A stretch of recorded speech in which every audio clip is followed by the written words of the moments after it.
Lelaki yang mendera seorang kanak-kanak sehingga meninggal dunia pada 5 tahun lalu akhirnya dikenakan hukuman gantung oleh Mahkamah Tinggi Kelang hari ini.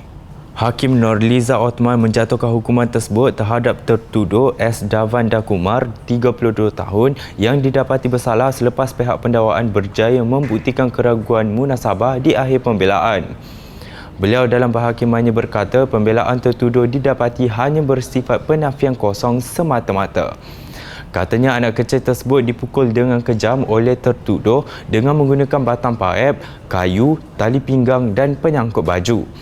Malah Hakim Nurliza menjelaskan tertuduh didapati melakukan perbuatan kejam dengan merendam kanak-kanak itu ke dalam air. Mengikut pertuduhan, Davanda Kumar didakwa membunuh dengan menyebabkan kematian terhadap kanak-kanak lelaki K. Nitish, 3 tahun di sebuah rumah di Jalan Hulu Balang 28, Taman Sentosa antara pukul 9.30 pagi hingga 5.30 petang pada 24 Disember 2021.